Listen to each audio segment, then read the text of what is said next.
Hello and welcome back to Chapter 2. Today we're going to go over complex numbers, one of my personal favorites.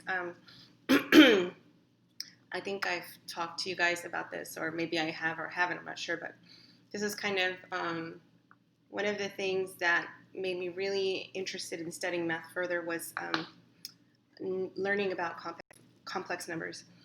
Okay, so what are we doing in this section? So first we're going to use I. We're going to understand what it is, and we're going to write complex numbers with I because they contain I.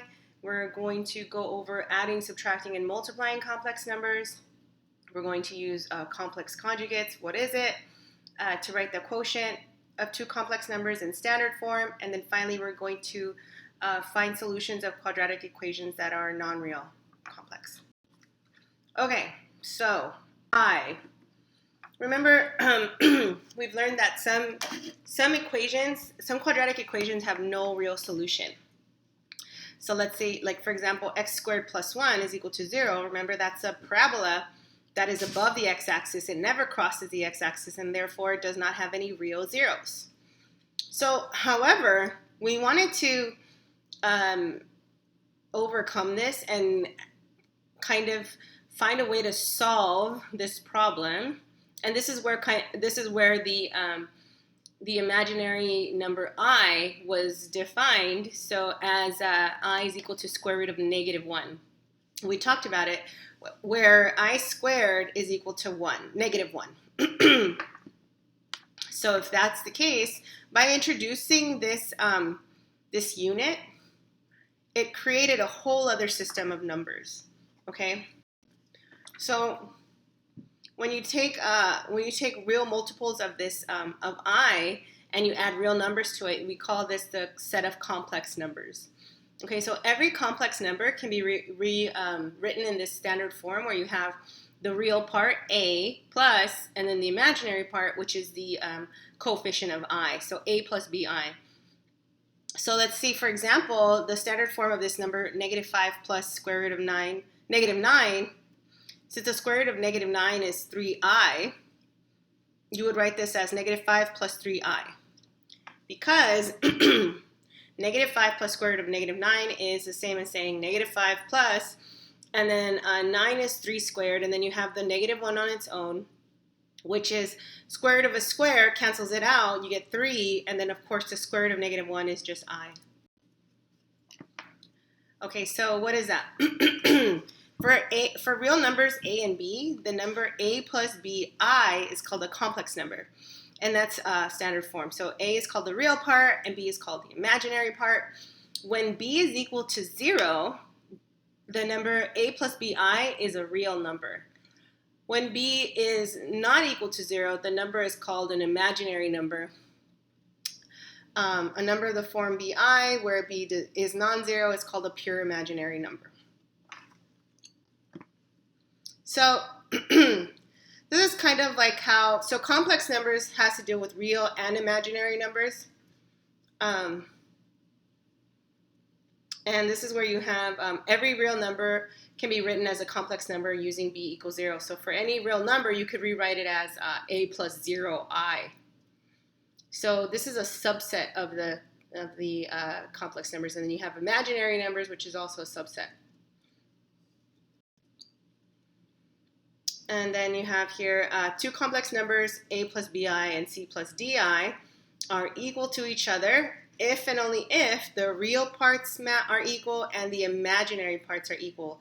So basically, in order to let's say solve something or to find out what some examples in your homework have this, where one is X and the other one's 5. You would compare the real part, which is basically the part that does not have I attached to it, and you would compare the imaginary part, which is the parts that are coefficients of I, and set those equal to each other, and then you could solve for unknowns.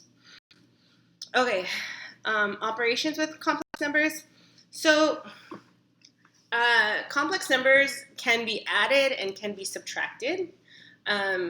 And the way that we do that is by adding or subtracting the real parts and the imaginary parts separately. So one way that you can think of this is we can kind of treat I like if it was X and then do like terms. So if you had the sum of A plus BI plus C plus DI, two different complex numbers, you would just basically add the real part, so A plus C, and then that would be your new real part. And then you would add the imaginary part, which is B and D, and then that would give you a new number, which is the sum of those two. And then if you're taking the difference, same ruling applies, except that now you're subtracting the two real parts and the two imaginary parts. Okay? And you would rewrite it as this. So what's the identity? The additive identity in the complex numbers system is 0, just like how it is in the real number system, which is basically the element that you add a number to, which gives you back the number.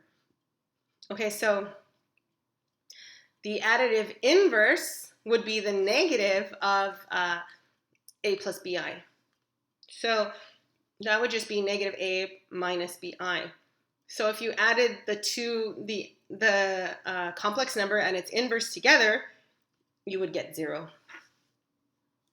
So see what I mean? It says A plus negative A is 0, and B plus negative B would be 0. So there you would get 0. So here's a way to add and subtract complex numbers. So let's say you're given a problem where you have like 4 plus 7i in parentheses and then 1 minus 6i in parentheses, and you're adding them together. So you would remove the parentheses, and then you would group like terms. Okay, so you would do here 4 plus 1, and then you would do 7i minus 6i. So see this parentheses, sorry, this is a mistake. This end parentheses should be after the I. Okay, so then 7 minus 6i would just be I, and then here you have 4 plus 1 is 5. So again, this here, when you write this down, this is a mistake. Make sure you write it as 7i minus 6i and then end the parenthesis, okay? Okay, so again here, so we have here 1 plus 2i plus 3 minus 2i. So then we remove the parentheses, you get 1 plus 2i plus 3 minus 2i, and we group the like terms. So 1 plus 3 is here, 4, and then you have 2i minus 2i, so you could write them as 2 minus 2i. This is the same as saying 2i minus 2i, it doesn't, you know. So then you would just get 0i, and then 4 plus 0i would just be 4. So here's some more super fun examples. So if you have 3i, when you're subtracting, you would distribute the negative. Okay, so in this case, to remove the parentheses, you have to distribute the negative. So you would get 3i plus 2, this sign would also change, minus 3i, minus 2, minus 5i. And then we would group the same things together. So you have a positive 2 and a negative 2, which would give you 0. You have a 3i minus 5, which is the same as thinking, because we're doing like terms, 3 minus 5, okay, I. So that just becomes a negative 5i, so 0 minus 5i, which is negative 5i. So then again here, you have 3 plus 2i plus 4 minus I minus 7 plus I, and then we group all the like terms. So you have, first we could get rid of the parentheses. We get rid of the positive ones easy enough, but when you get rid of the one that has a negative, we need to distribute the negative, of course. So negative 7 minus I. And then we group together all the constant terms, so 3 plus 4 minus 7, and then we add 2i minus I minus I. So 2 minus 1, which is also 0. So these cancel out, and you get 0. Okay, so what else? Many of the properties of real numbers are also valid for complex numbers. But not all, but most, right? There are quite a few that are equal. So that also work. So let's say like the associative properties of addition and multiplication, commutative property of addition and multiplication, and the distributive property of multiplication, which is what we just saw. We saw some applications of this already.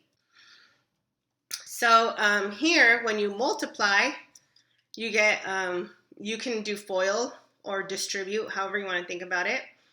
And then finally, you know, you can simplify this and get to AC minus BD plus AD plus BCI. You don't need to memorize this, okay? This is just one way to do it. We could also use box method to multiply, and we could just treat this as if it was x. Okay, and then combine like terms, and remember that I squared is -1.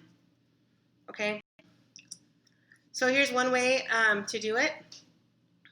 We have 4 times the quantity -2 plus 3i. You just distribute the 4, sorry. So that would give you 4 times -2 plus 4 times 3i, which would simplify to become -8 plus 12i. Now, if you have two binomials, okay, you can do FOIL, you could do box, or you can do it as distributive property, like applied twice. So distributing from the right, you would get 2 times the quantity 4 plus 3i minus I times the quantity 4 plus 3i, right? And then you would distribute the 2, 8 plus 6i, then you would distribute the -I, would be minus 4i minus 3i squared. Remember that this I squared is -1. Then you would combine like terms, so 6i minus 4i gives you 2i, and then you have here +3, so 8 plus 3 is 11, and then the standard form is to write the constant first and then the I term, so 11 plus 2i. So same thing here, but this is a special case because you have 3 minus 2i, 3 plus 2i, and if you thought to yourself looking at this, isn't this difference of squares? It is. So you could shortcut all of this, right? And you would get 3 squared minus 2i squared. But what's 2i squared? I squared is -1. So it would be 3 squared 9 minus 2 squared, which is minus -2 squared. So that would become a +4, sorry. So it's basically just a squared plus b squared, okay? And that would equal 13.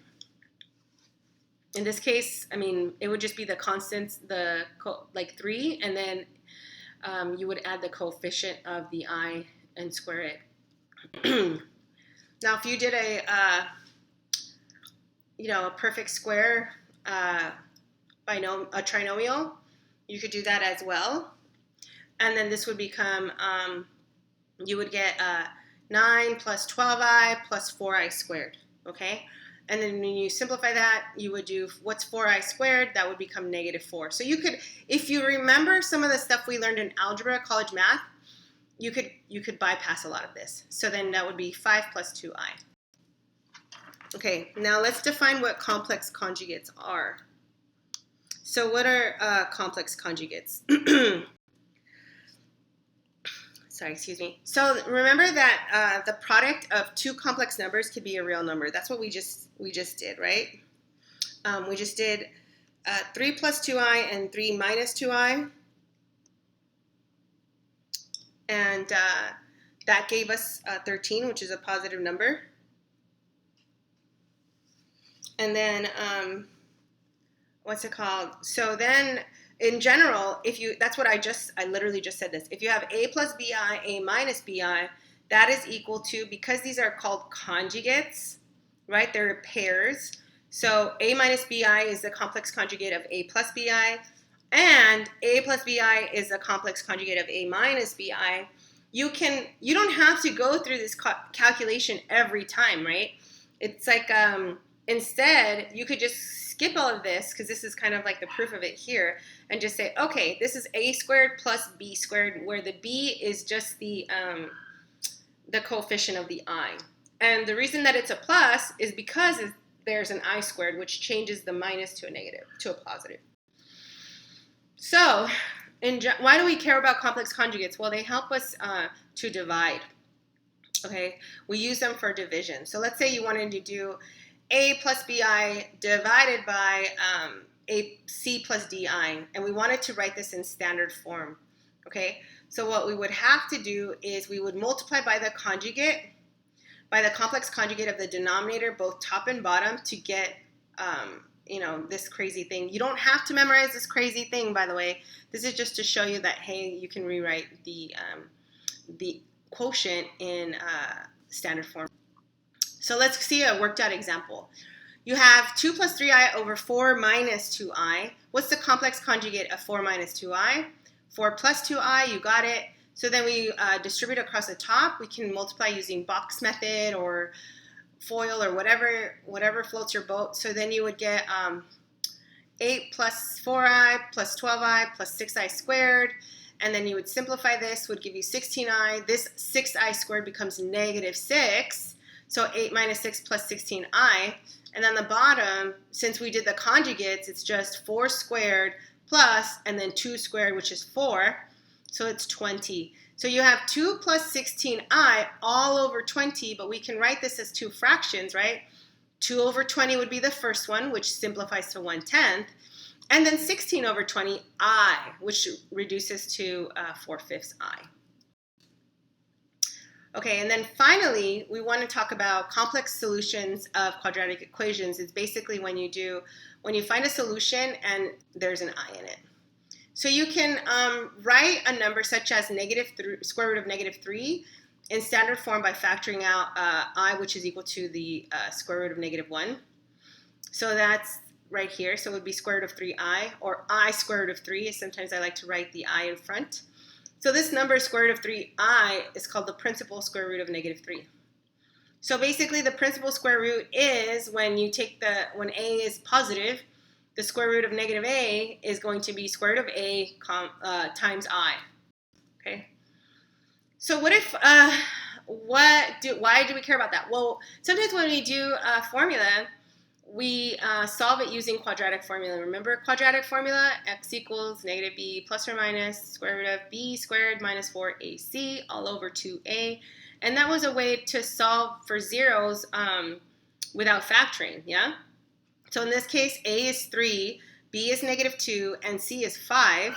So we plug that in, and we simplify. We get 2 plus or minus square root of negative 56 all over 6. Well, what is the square root of 56? That is what? 4 times 14, yeah? So the 4 comes out as 2. Square root of 4 is 2 today. And because it's negative, there's an I, okay? So then you would have, and since this is over 6, all over 6, it's a plus or minus. You can rewrite this as 2 over 6 is the real part, in other words, 1/3. And then here, 2 over 6 is 1/3 again, but since you have this square root of 14i, you would write square root of 14 over 3, okay? So that would be your solution. And that's it for 2.4. Be on the lookout for the solutions from homework problems in the same page as chapter 2. So I will see you on the next video. Happy studying. Good luck.